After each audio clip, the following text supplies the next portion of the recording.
कांग्रेस के सांसदों का आंकड़ा 100 हो गया है। लोकसभा चुनाव की काउंटिंग 4 जून को हुई थी। 4 जून को जो आंकड़े सामने आए थे उनमें कांग्रेस के 99 कैंडिडेट जीते थे।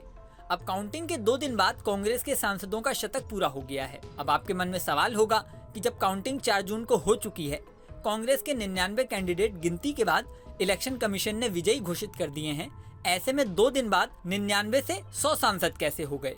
दरअसल ये खेल हुआ है महाराष्ट्र में। महाराष्ट्र में चुनाव के दौरान सांगली लोकसभा सीट को लेकर शिवसेना यूबीटी और कांग्रेस के बीच विवाद हो गया था। सांगली लोकसभा सीट पर शिवसेना यूबीटी ने चंद्रहार पाटिल को उतारा था।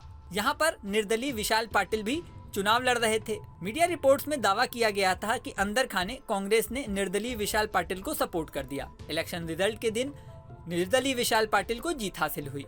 इसके बाद उद्धव ठाकरे कांग्रेस से नाराज बताए जा रहे थे। मीडिया रिपोर्ट्स में दावा किया गया था कि सांगली में हुई हार के बाद उद्धव ठाकरे बहुत ज्यादा खुश नहीं हैं।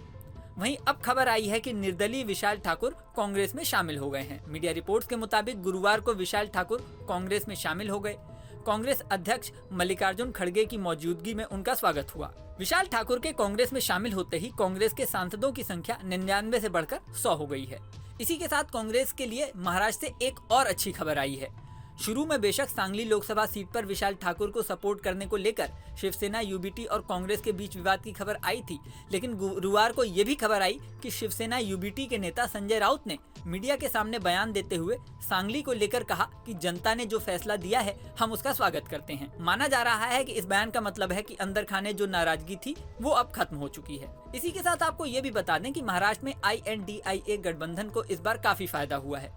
पूरे देश में जिन राज्यों में INDIA गठबंधन को खास फायदा मिला है उनमें से एक है महाराष्ट्र। इस राज्य में INDIA गठबंधन ने NDA से ज्यादा सीटें जीती हैं। दूसरी ओर इस राज्य में बीजेपी ही नहीं उसके सहयोगी दलों जैसे शिवसेना शिंदे गुट और अजीत पवार वाली एनसीपी को निराशा का सामना करना पड़ा है। यहाँ बीजेपी को 9, शिवसेना शिंदे गुट को 7 और अजीत पवार वाली एनसीपी को सिर्फ 1 सीट मिली है।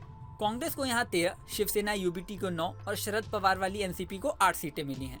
यानी 48 सीटों में से INDIA गठबंधन को कुल 30 सीटें मिली, जबकि NDA गठबंधन को 17।